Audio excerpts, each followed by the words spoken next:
بس یہ طواف ادا کر کے واپس، یہی ہے حج، اس میں اور کچھ مشکل نہیں ہے۔ اس میں ایک ایک چیز کی تفصیلات بھی ہیں۔ مثلا فرض کیجئے سوال آئے گا کہ جب کنکر جب مارنے ہیں تو وہ کتنے ہونے چاہیے، کتنے بڑے ہونے چاہیے، کتنے فاصلے سے مارنا چاہیے، باوضو ہیں یا بے وضو ہوں، یہ تمام تفصیلات آتی رہیں گی، اس میں گھبرانے کی بات نہیں ہے۔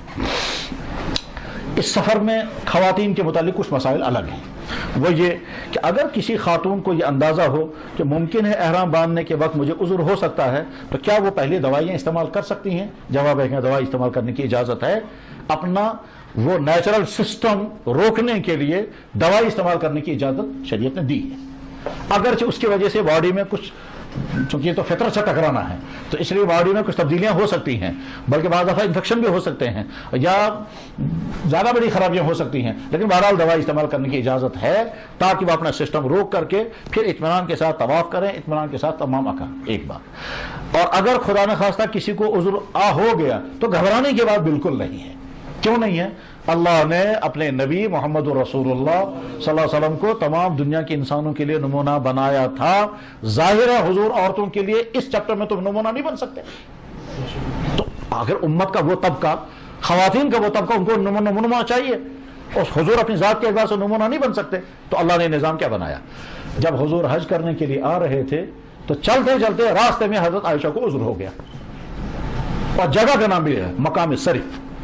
حضور باہر تشریف لے گئے تھے، واپس آئے تو حضرت عائشہ کو دیکھا رو رہی۔ حضور نے بڑی محبت کے ساتھ پوچھا کیا بات ہو گئی؟ انہوں نے کہا حضرت وہی جو عورتوں کو مصیبت ہوتی ہے۔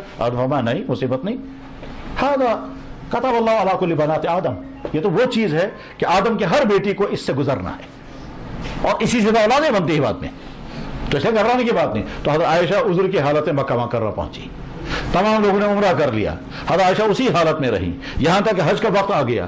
حضرت عائشہ نے عرض کیا یا رسول اللہ میں نے تو عمرہ کیا ہی نہیں اور میرا عذر بھی ابھی ختم نہیں ہوا۔ حضور نے فرمایا عمرے کا احرام ختم، حج کا احرام باندھو۔ چنانچہ عمرہ نہیں کیا اور حج کا احرام باندھا۔ اب حضور کے ساتھ حضرت عائشہ نے حج کیا۔ جب حج مکمل کیا تو حضرت عائشہ نے کہا حضرت آپ تمام لوگوں نے عمرہ بھی کیا، حج بھی کیا، میں نے تو عمرہ کیا ہی نہیں۔ عمرہ جب کرنے کا وقت تھا تو مجھے عذر تھا، اس لیے میں تو عمرہ کرنا چاہتی ہوں۔ حضور نے فرمایا ضرور کرو عمرہ۔ تو حضرت عائشہ کے بھائی کو بلایا، ان کا نام تھا عبد الرحمن، کہا عبد الرحمن اپنی بہن کو لے جاؤ اور تنعیم کے مقام سے ان کو عمرہ کراؤ، اور عمرہ کر کے جب تم فارغ ہو کر کے آؤ گے تو فلاں جگہ ہم مدینے کے لیے چل چکے ہوں گے، فلاں جگہ ہماری ملاقات ہو جائے گی۔ تو چنانچہ حضرت عائشہ کو ان کے بھائی عبد الرحمن لے کر اپنے ساتھ گئے، اونٹنی پر سوار کرایا، پیچھے بٹھایا اور تنعیم جگہ پر لے گئے، پھر وہاں سے ان کو احرام بندوایا، پھر عمرہ کرایا۔ جس جگہ سے انہیں احرام باندھا تھا اس جگہ جو مسجد بنی اسی مسجد کا نام ہے مسجد عائشہ۔ تو ٹھیک، تو گویا حضرت عائشہ رضی اللہ تعالیٰ نمونہ بنی ہماری ان بہنوں کے لیے جن بہنوں کو عذر پیش آ جائے مکہ مکرمہ پہنچنے سے پہلے احرام کی حالت میں۔ اچھا ٹھیک ہے صاحب، لیکن حج کے دوران میں تو کسی کو کھا سکتا ہے، اس کے لیے اللہ نے دوسرا نمونہ بنایا۔ جناب رسول اکرم صلی اللہ علیہ وسلم کی ازواج مطہرات میں سے ایک خاتون، ان کا نام تھا حضرت صفیہ رضی اللہ تعالیٰ عنہ، یہ اصل میں یہودی خاتون تھی، اور جنگ خیبر میں یہ حضور کے نکاح میں آئی تھی، جنگ خیبر میں، اس کی تفصیلات آگے کسی وقت میں آ جائیں گی۔ حضرت صفیہ رضی اللہ عنہ حضور نے حج کے ساتھ، حضرت صفیہ احرام بھی باندھا، مینا بھی پہنچی، عرفات بھی، مزدلفہ بھی، قربانی بھی، حج طواف بھی کیا۔ طواف کرنے کے بعد جو 10 تاریخ کو یا 11 تاریخ کو طواف ہوتا ہے، اس طواف کرنے کے بعد ان کو عذر ہو گیا، حضور کو نہیں معلوم ہے۔ جب جناب رسول اکرم صلی اللہ علیہ وسلم نے تیاری کی، واپسی کی، تو کسی نے اگر عرض کیا حضرت سفر کہاں ہوگا؟ فرمایا کیوں؟ کہا صفیہ کو تو عذر ہو گیا ہے۔ حضور کو اچھا طواف زیارت انہوں نے کر لیا ہے؟ کہنے لگا حضرت ہاں طواف زیارت وہ کر چکی ہیں، تو اب عذر ہو گیا۔ حضور نے فرمایا پھر کوئی پرواہ نہیں، آخری طواف جو ہے وہ طواف وداع، وہ ایسی خواتین کو معاف ہے۔ تو گویا حضرت صفیہ رضی اللہ تعالیٰ کو عذر ہوا طواف زیارت کے بعد، اور طواف زیارت کے بعد عذر ہوا، اس کے بعد پھر شیطان کو کنکر مارنے ہوتے ہیں، وہ اس حالت میں بھی شیطان کو کنکر مار سکتی ہیں، اور آخری طواف کرنا ہوتا ہے طواف وداع، وہ ایسی خواتین کو معاف ہو جاتا ہے۔ تو غرض یہ کہ عذر کی وجہ سے پریشان نہیں ہونا ہے، گھبرانا نہیں ہے، ٹھیک۔ بس ایک چیز ہے، آپ اندر نہیں جا سکتی، نماز نہیں پڑھ سکتی، طواف نہیں کر سکتی، باقی دعائیں کر سکتی ہیں۔ حتیٰ کہ بعضی خواتین جو زیادہ شوقین ہوتی ہیں وہ صفا مروہ کی طرف سے اندر داخل ہو کر کے صفا کے مقام پر بیٹھ کر کے دعائیں کرتی ہیں، کیونکہ صفا اور مروہ کا جو حصہ ہے وہ مسجد سے باہر ہے، وہاں نظر تو نہیں آئے گا وہ، لیکن وہ حکم میں مسجد سے باہر ہے. اس لیے طواف میں تو باوضو ہونا شرط ہے. صفا مروہ کی صحیح میں باوضو ہونا شرط نہیں ہے. اگر کسی کو وضو نہیں بھی ہوگا صفا مروہ کر سکتے ہیں، اور جس سے مسائل پیش آئیں گے تو وہ بھی انشاءاللہ حل ہوتے رہیں گے. طواف کے دوران وضو ٹوٹ جائے گا تو کیا کرنا ہے؟ طواف کے دوران نماز کھڑی ہو جائے گی تو کیا کرنا ہے؟ دونوں مسئلے بہت آسان ہیں. طواف کرتے کرتے اگر نماز کھڑی ہوگی وہیں رک کر کے وہی نماز میں شامل ہو جانا ہے، اور جو ہی سلام پھیریں گے اس کے بعد طواف سٹارٹ کریں. مثلا فرض کیجئے ایک آدمی طواف کر رہا تھا، 3 چکر کر چکا تھا، نماز کھڑی ہو گئی، تو جہاں یہ تھا وہیں اللہ اکبر، سلام پھیرنے کے بعد وہاں سے 4تھا چکر شروع کرے گا. اور اگر وضو ٹوٹ گیا تب تو جواب یہ ہے کہ وضو ٹوٹنے کی 2 حالتیں ہیں. ایک حالت ہے کہ اس کو واش روم جانے کی ضرورت ہے، ٹوائلٹ جانے کی ضرورت ہے، پھر تو باہر نکلنا ہوگا. دوسری حالت ہے کہ نہیں، ٹوائلٹ جانے کی ضرورت نہیں ہے، صرف وضو کرنا ہے. انسان ہے، ہر طرح کے حالات پیش آتے ہیں، اور یہ تو ہمارے نبی کا کمال ہے. ایک مرتبہ جناب رسول اکرم صلی اللہ علیہ وسلم واز فرما رہے تھے، واز فرماتے فرماتے اچانک رک گئے، اور رکنے کے بعد فرمایا اگر کسی کو ہوا خارج ہوتی ہے تم لوگ ہنستے ہو؟ صحابہ نے کہا جی حضرت ہنسی تو آتی ہے. آپ نے فرمایا کیوں ہنستے ہو؟ تم میں سے کون آدمی ہے جس کو ہوا خارج نہیں ہوتی؟ اس کے معنی یہ کہ گویا یہ وہ چیز ہے جو انسان کو پیش آئے گی. تو مان لیتے ہیں طواف کے دوران کسی کو گیس لیک ہو گیا اور وضو ٹوٹ گیا، اس کو صرف وضو کرنا ہے. یہ خانہ کعبہ کے اندر ہی وضو کرنے کی جگہ ہے، اور وہیں آ کر کے وضو کر کے پھر وہ طواف میں آگے کنٹینیو کرے گا. اگر وضو ٹوٹ گیا اور منیمم چکر کیے تھے، میکسیمم باقی تھے، 2 یا 3 کیے تھے، اور اس کے بعد پھر وضو ٹوٹ گیا، تو یہ منیمم جو ہے یہ ختم ہو گیا، نئے سرے سے پورا طواف کرنا پڑے گا. اور اگر میکسیمم کیے تھے، منیمم باقی تھے، یعنی 4 کیے تھے، 5 کیے تھے، 6 کیے تھے، وضو ٹوٹا، تو آپ وضو کر کے جب آئیں گے تو وہ پہلے والے راؤنڈ جو ہیں وہ معتبر ہیں، اور آپ جو باقی بچے ہوئے ہیں وہ پورے کر لیں گے. اور بھی اس میں مسائل پیش آ سکتے ہیں، وہ انشاءاللہ وہ مسائل حل ہوتے رہیں گے. اس سفر میں کبھی کبھی چھوٹی باتوں پر بھی غصہ آ جاتا ہے، اس لیے قرآن نے حکم دیا جب تم حج کرنے کے لیے جاؤ گے تو لڑنا مت. فلا جدال فی الحج، الحج اشہر معلومات، فمن فرض فیہن الحج فلا رفث ولا فسوق ولا جدال فی الحج. جب تم حج کرنے کے لیے جاؤ گے تمہاری آنکھ غلط نہیں دیکھنی چاہیے، تمہاری زبان سے فحش باتیں نہیں نکلنی چاہیے، تمہارے دل میں برے خیالات نہیں آنے چاہیے، تم فاسقانہ کام نہیں کرو گے، اور آپس میں لڑنا بھی مت. ہم کو کہاں وہاں زمین بانٹنی ہے کہ لڑائی ہوگی؟ تو جواب چھوٹی چھوٹی باتوں پہ بھی لڑائی ہو جاتی ہے، اور اس میں میاں بیوی میں بھی لڑائیاں ہوتی ہیں، ساتھیوں میں بھی لڑائیاں ہوتی ہیں. تو ان ساتھیوں کی لڑائیوں میں اپنے آپ کو بہت قابو میں رکھنا ہے.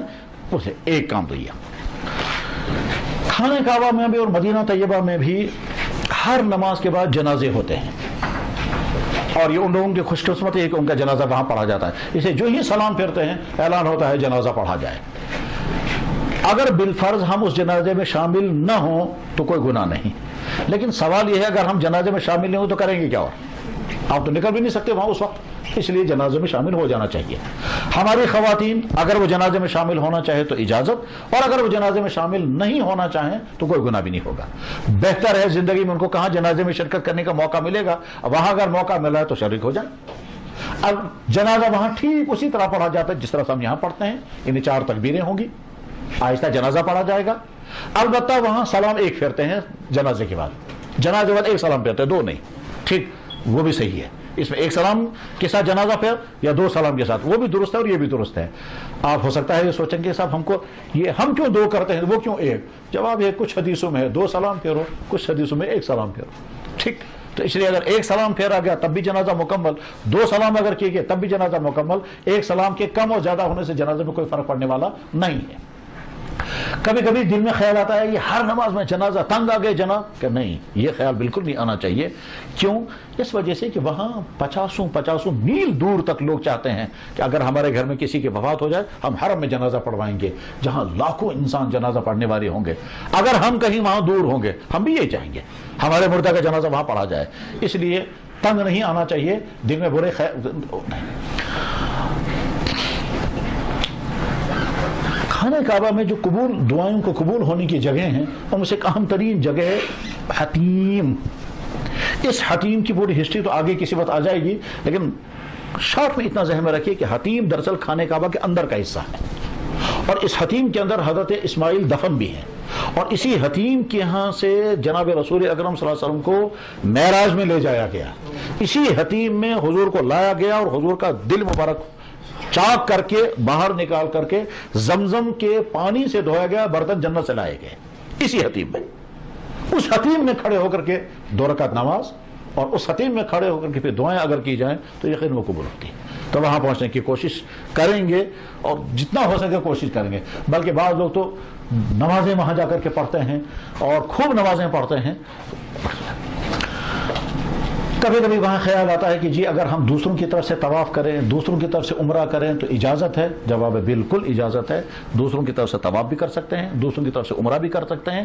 اور اس اجازت کی بنیاد میں عرض کرتا ہوں، جب جناب رسول اکرم صلی اللہ علیہ وسلم حج کر رہے تھے تو مزدلفہ کے مقام پر تھے، ایک عورت آئی، کتابوں میں یہ بھی لکھا ہوا کہ اس کے گود میں بچہ تھا، اور بلکہ یہ بھی لکھا ہوا تھا کہ جوان عورت تھی۔ 12 وہ آئیں اور آ کر کھڑے ہو کر کہتے یا رسول اللہ میرے والد بہت زیادہ بوڑھے ہیں، وہ سواری پر بیٹھ بھی نہیں پاتے، اگر میں ان کی طرف سے حج ادا کروں تو ادا ہو جائے گا؟ حضور نبی علیہ السلام نے فرمایا اگر تمہارے والد کے ذمہ کسی کا قرضہ ہوتا اور تم وہ قرضہ ادا کرتی تو کیا وہ قرضہ ادا ہو جائے گا؟ کہنے لگا جی ہاں قرضہ تو ادا ہو جائے گا۔ فرمایا بس حج بھی اللہ کا قرضہ ہے، تم اگر اپنے شوہر کی طرف اپنے والد کی طرف سے ادا کرو گی تو ادا ہو جائے گا۔ ایک خاتون نے ایک مرد کی طرف سے حج ادا کرنے کی اجازت مانگی، اس کے بعد پہنچے حضور منا، جب منا پہنچے ہیں تو وہاں ایک مرد آ گیا، اس مرد نے کہا حضرت میری والدہ بوڑھی ہے۔ وہاں تو سوال کیا خاتون نے اور مرد کے بارے میں سوال کیا، یہاں سوال کرنے والا ہے مرد اور خاتون کے بارے میں سوال کر رہا ہے۔ وہ جو پہلی والی خاتون تھی وہ قبیلہ خثعم کی عورت تھی، خثعم، خائی سے عین اور میم، قبیلہ خثعم کی عورت، کان امرات من قبیلۃ خثعم کانت وضیعۃ، یہ الفاظ آتے ہیں۔ قبیلہ خثعم کی ایک عورت تھی جو جوان اور خوبصورت تھی، اس خاتون نے آ کر حضور سے سوال کیا یا رسول اللہ صلی اللہ علیہ وسلم میرا والد جو ہے وہ بوڑھا ہے، تو حضور نے وہاں جواب دیا۔ یہاں جو مینا میں پہنچے ہیں وہاں ایک مرد نے کھڑے کو سوال کیا، اس مرد کے بارے میں لکھا کان من قبیل جوہینہ، وہ قبیلہ جوہینہ میں سے تھے۔ اس نے کہا یا رسول اللہ میری والدہ بوڑھی ہیں، میں ان کی طرف سے حج کر سکتا ہوں؟ حضور نے فرمایا ہاں۔ تو گویا ایک آدمی دوسری کی طرف سے حج بھی کر سکتا ہے۔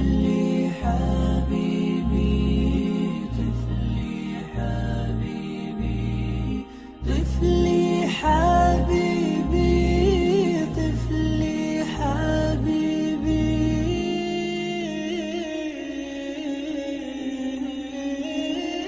طفلي حبيبي سناه من عطا ربي قلبي له موئل يرعاه